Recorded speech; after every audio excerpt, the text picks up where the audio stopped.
Okay, with those announcements out of the way, I am very excited to announce our speaker for today, Maddie. Let's give Maddie a warm welcome.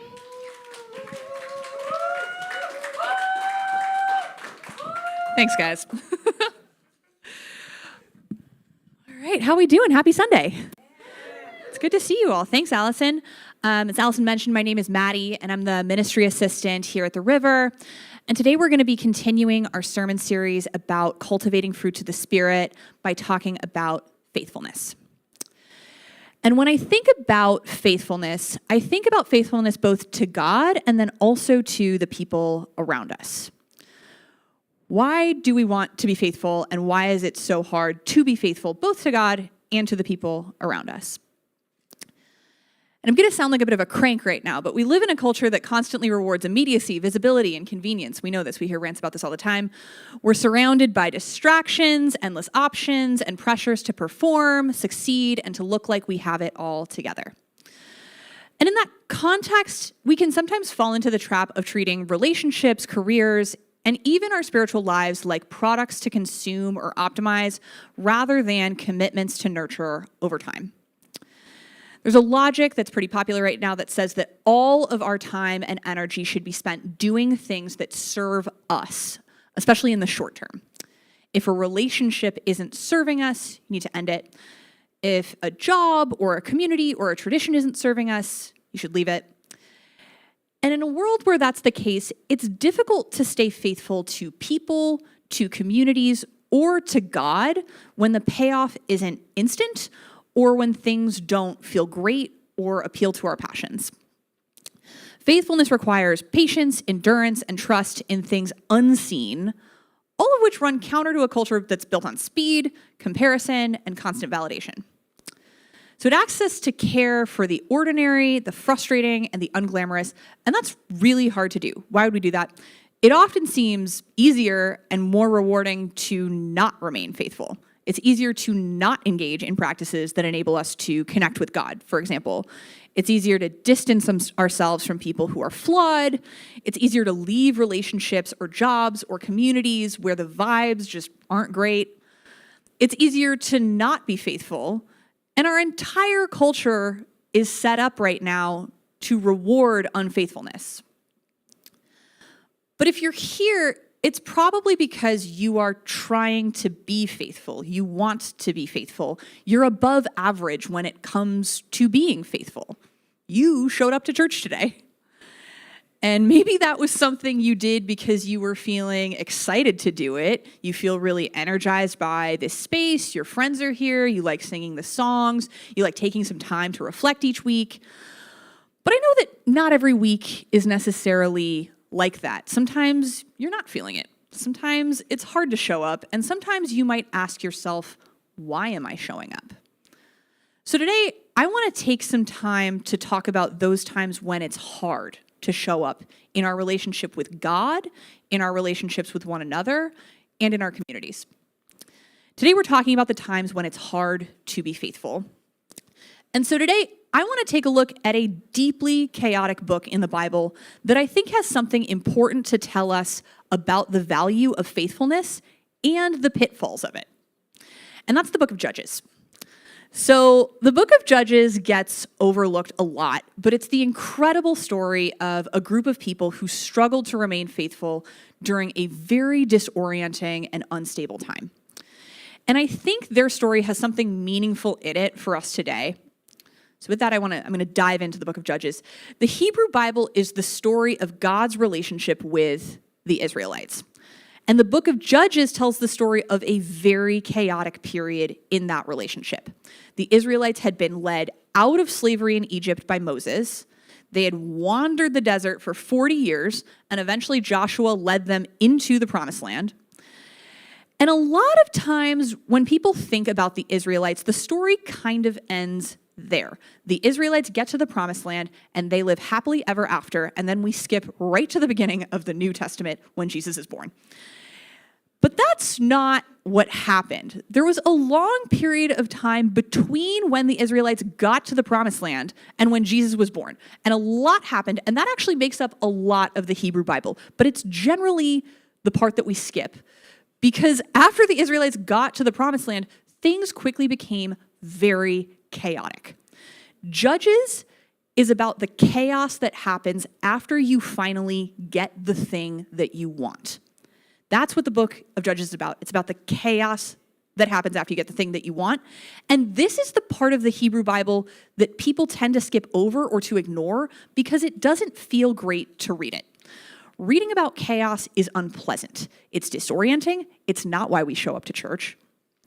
But I think that this part of the Bible is actually really powerful because it speaks directly to the chaos and the discomfort that we often feel as we go about our lives, especially after we've gotten a number of things that we want, especially after we've made progress.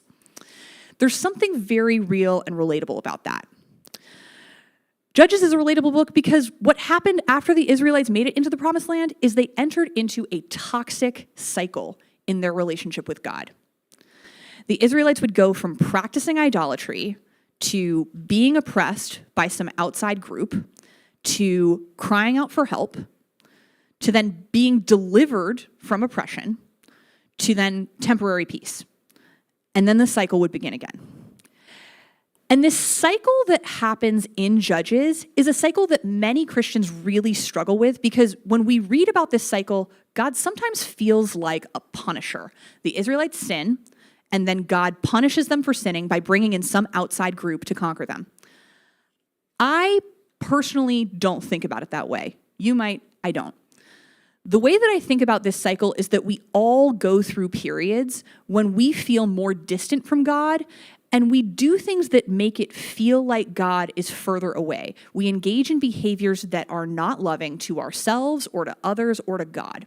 And when we do that, it feels oppressive. We do suffer and we do cry out to God for help. And God does deliver us. But inevitably, we distance ourselves from God again. That's the cycle that I see playing out here in Judges that I find relatable. The Israelites were repeatedly engaging in behaviors that distanced them from God and that contributed to their suffering. First, they would become tempted and they would worship idols and other gods. Part of this was because they were surrounded by other nations who had their own gods, gods you could see and touch with statues, shrines, and festivals. And those religions promised quick rewards like fertile land, rain for crops, victory in battle. So compare that to trusting in the unseen God who had brought them out of Egypt, but who was a lot more amorphous than that.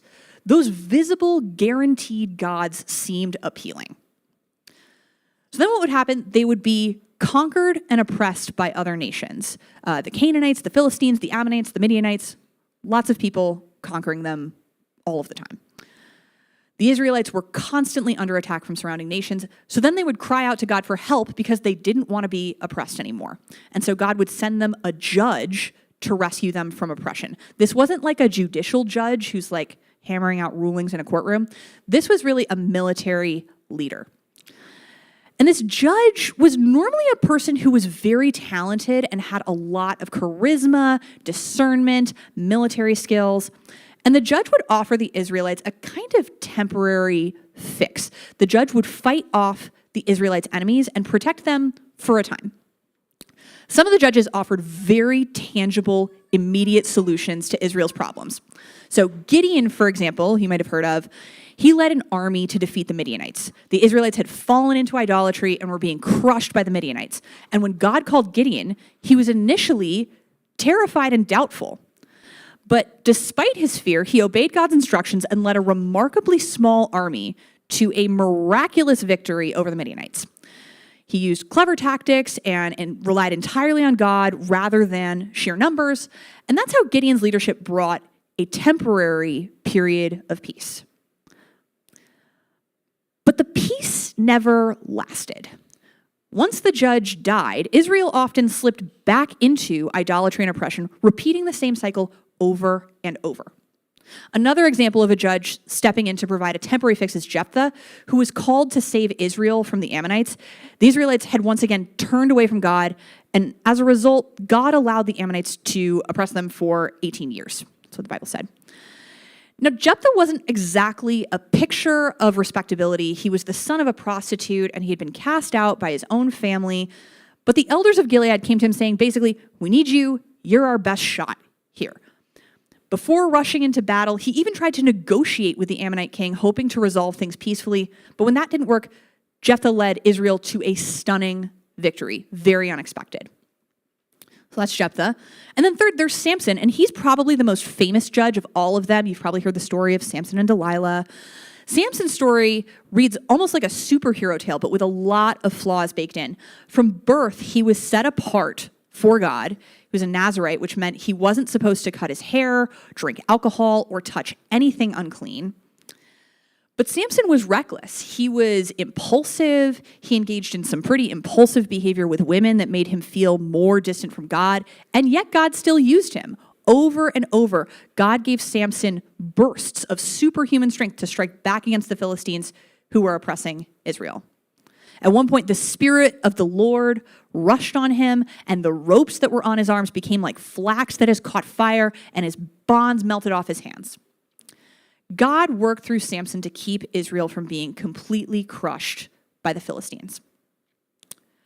So these victories were quick fixes. They solved the immediate problem of oppression. They gave people relief, and they restored a sense of temporary security. But the fix never lasted. After the judge died, the Israelites would forget what God had done for them and slip back into the same patterns of idolatry and disobedience. The cycle would start all over again. Worship, oppression, crying out, deliverance, over and over. And this cycle kept on happening for a couple of reasons. Firstly, the Israelites were constantly tempted to conform to the ways of the people around them. The surrounding nations worshipped these visible, tangible gods. These were gods who seemed to promise fertile land, abundant crops, and military success. And they had material idols associated with them that they could worship. The whole thing just felt a lot more real. It was easy for the Israelites to be tempted by these gods because they offered immediate practical benefits that felt concrete, unlike the invisible God that they worshipped who asked for faith and patience and who occasionally showed up in very real ways, but the emphasis was a little bit more amorphous. And so that temptation was really hard to resist because the magic of the journey that the Israelites had gone on together had faded. They were not feeling the love and the camaraderie for each other that they once had. This romanticized vision of the promised land had soured. The journey from slavery to settlement had been long and exhausting, and the reality of everyday life in the promised land was full of hard work and conflict and insecurity. So when I imagine this period in the Israelites' journey, I imagine a group of people who had come together because they really believed in something. And for a while, that belief sustained them and made it so that they could face anything together. I think sometimes when you're in a situation that requires you to band together with other people, it's easy to both believe in something and to overlook other people's flaws and to come together for a common purpose. And that's what the Israelites had to do for 40 years in the wilderness. They had to come together and love one another in order to survive. They were running on adrenaline and the rush that comes with being part of something that feels new. It reminds me actually of something, have you seen this on the internet, new relationship energy? Maybe you've seen this. This is a term that some people use to describe the feeling you get when you're in a new romantic relationship with someone and you can't get enough of them. Maybe you felt it at some point. You're wearing love goggles, you're caught up in it, you don't see the other person's flaws, and that makes it a lot easier to compromise on certain things, to let certain things go, and to give people grace.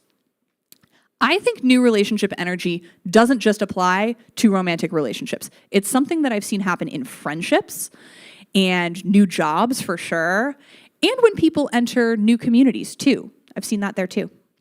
I think we've all experienced a magical start, whether in a job, a community, or a new friendship, when everything just seems perfect.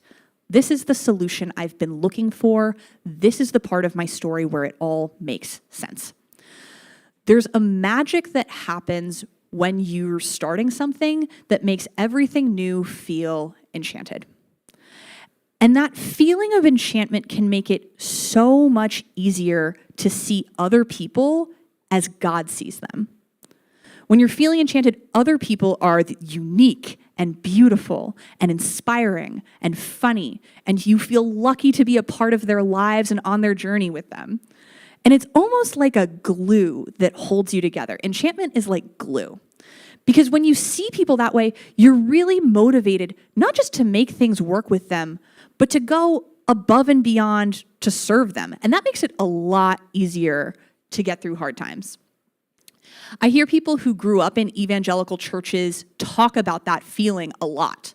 They remember getting swept up in the music and the vibes of the community in a way that felt intoxicating, and it delivered immediate short-term emotional payoff. It was tangible, it was real, it wasn't something vague out there, you could grasp it.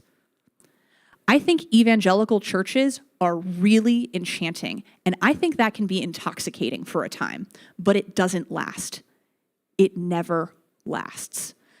And looking back, I don't know if you can always separate that feeling of intoxication from some of the other harmful things that were going on in those churches. What did that intoxication mask? By the time we get to the book of Judges, the enchantment has worn off for the Israelites. They weren't in the wilderness anymore. They had made it. But now they had to face new problems. They were under threat all the time from all of these other groups of people. And the leaders who they had looked to for guidance, Moses, Joshua, they were gone. They had some other talented people there who were doing their best. They had, Gideon, Samson, Jephthah. But this is no Moses, right? This is no Moses. It doesn't feel the same. The enchantment's gone. And so at that point, it was like, well, what are we really doing here? I'm imagining the Israelites saying to themselves, well, I'm not feeling God's presence right now. God doesn't seem to be here in this situation. And these leaders come and go, and they have some things going for them, but it doesn't feel like it used to when Moses and Joshua were around. And meanwhile, I'm looking around at these people who are part of other groups who seem very confident that their way of doing things is going to pay off. They're doing real, tangible rituals. Why don't we have that? And they're praying to gods that are supposed to deliver real, tangible results, unlike the God of Israel, who's kind of this amorphous, vague being. So what are we even doing here? Why are we still hanging out with the other Israelites and worshiping the God of Israel? This movement has run its course. It's dead.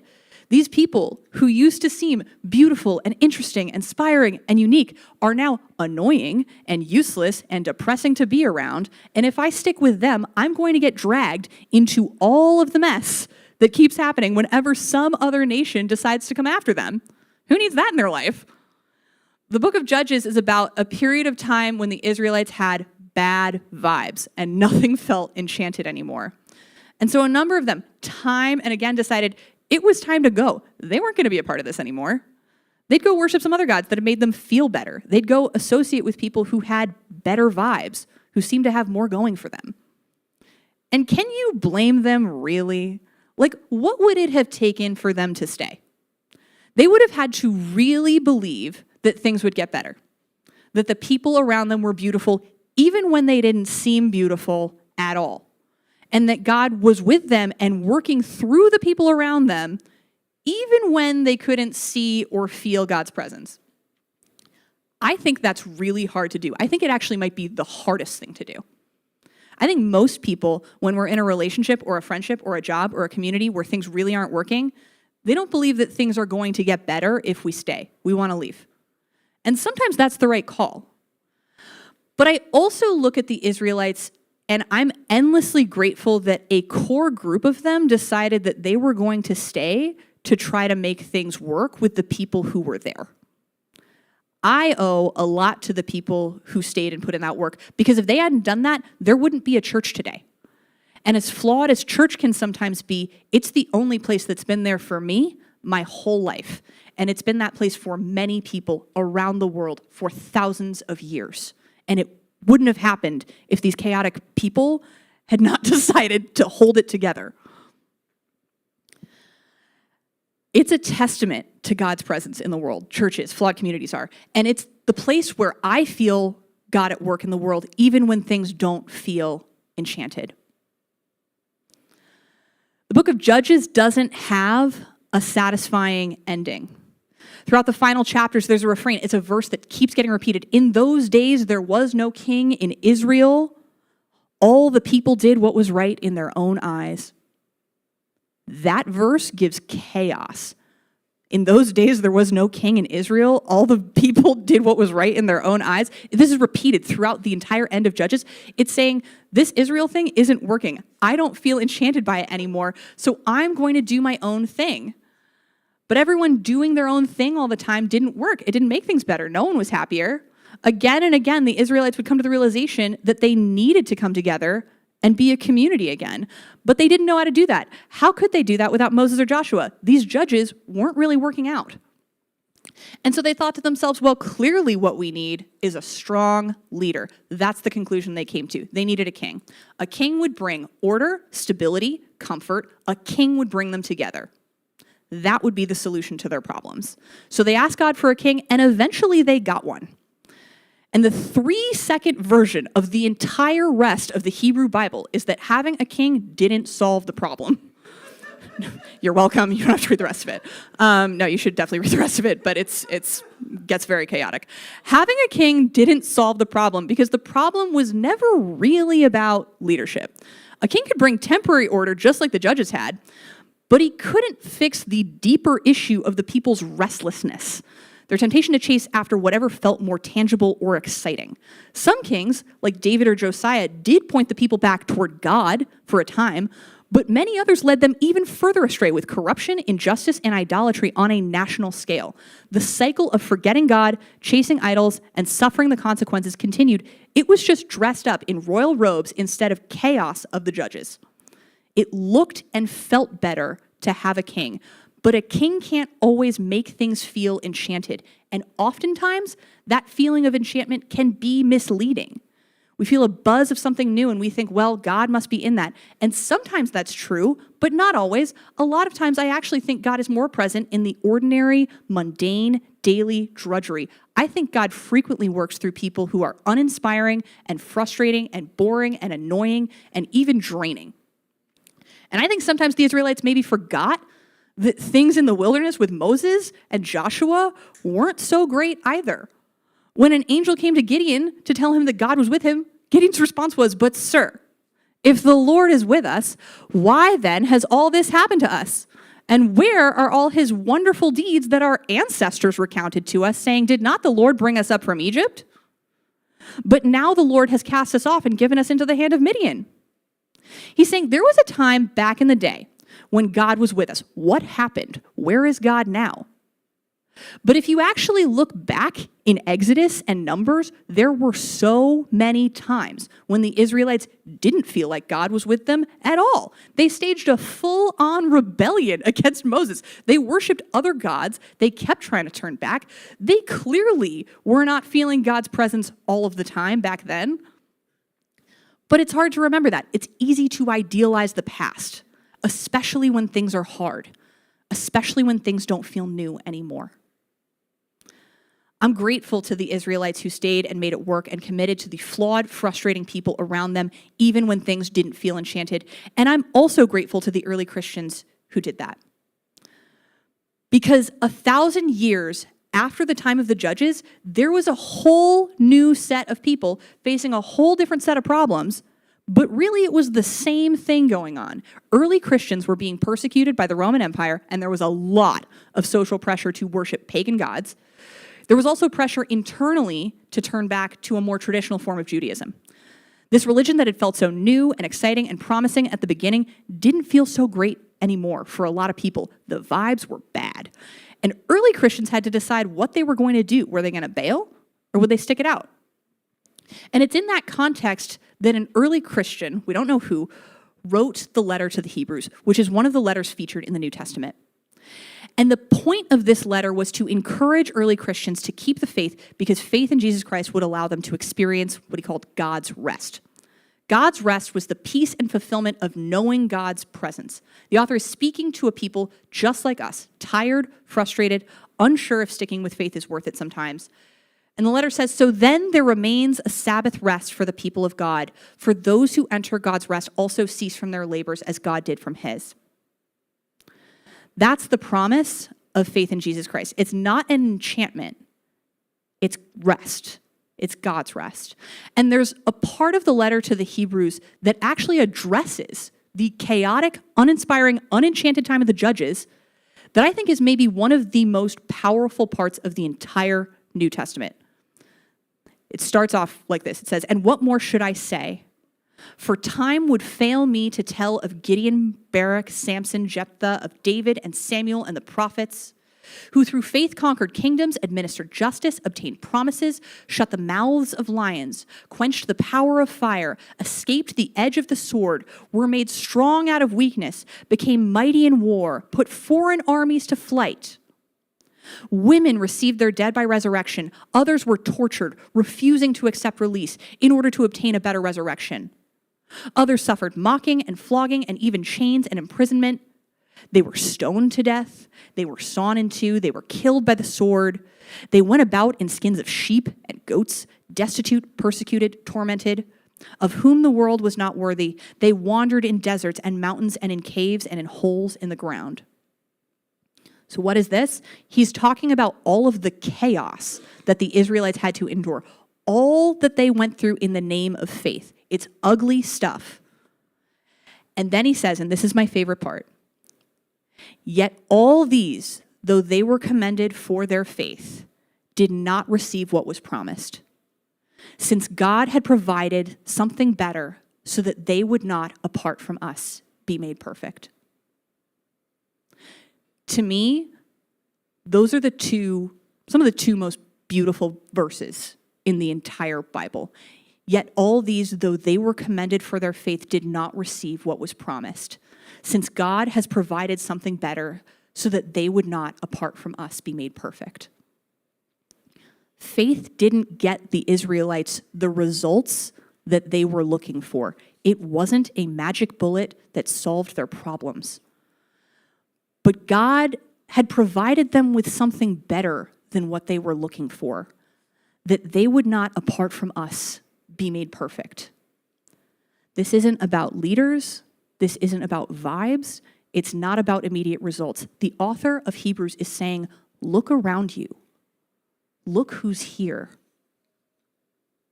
That is a gift. Those people who are here with you right now are a gift from God. And it's not always going to feel that way because they're people just like you. But God is in them and is working through them to reach you. And when you decide to commit to them and to see God in them, that is so special. That is enchanting. You can make your relationships and your communities feel enchanted again. You can do that. I've seen people do it.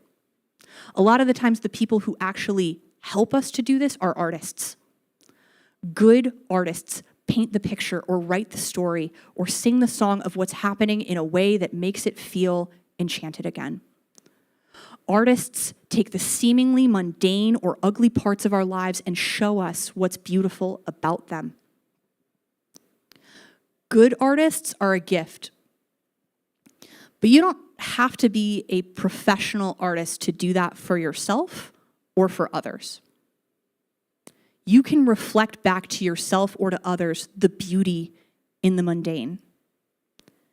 And I am personally endlessly grateful to the people of this community who have done that for me. When I have felt ugly, and the people here have reflected that back to me, the beauty in me. And I'm no Moses.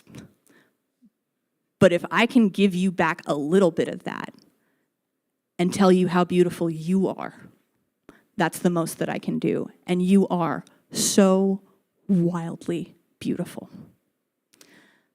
That's the secret of enchantment. There's no magic bullet. There's no king that's going to fix it. It takes work, but it's possible. It's a decision to turn toward people instead of away from them, even when they're not really doing it for you. It's a decision to call on God and ask for help when that feels hard. It's a decision to care for yourself in ways that allow you to really show up in your relationships. And I'm not saying that's the decision that you always need to make. There's a time to walk away, there's a time to leave. Faithfulness doesn't mean we turn ourselves into people-pleasing machines or force ourselves to endure harmful situations. But what Judges and Hebrews show us is there's also profound value in committing to the ordinary, the frustrating, and the imperfect, because God can work through those things in ways that we can't immediately see. And here at the River, when we talk about practicing unconditional love, when we talk about agape, we don't just mean when it's easy or when it gets you immediate, tangible results. God's rest only happens when we put in the work to be faithful. And it might not always feel enchanting, but we do it with the knowledge that we are part of a story that's so much bigger than us, a story that will be told thousands of years from now. We may not receive what was promised, but God has provided something better, that we would not, apart from each other, be made perfect.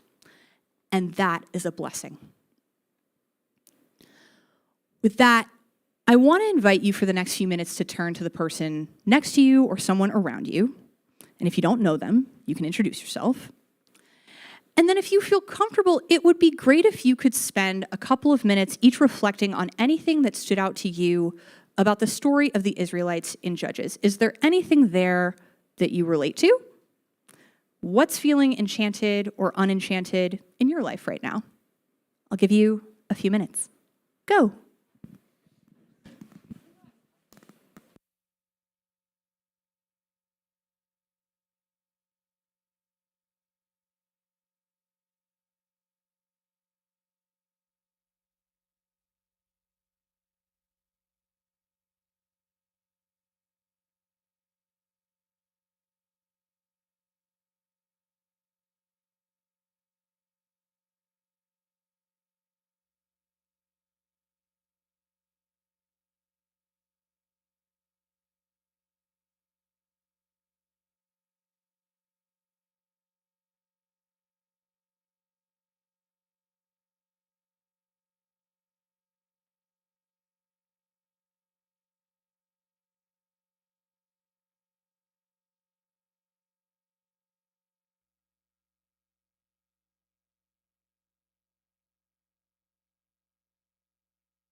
Thank you, Maddie. In just a moment, we'll move into a time of responding through music.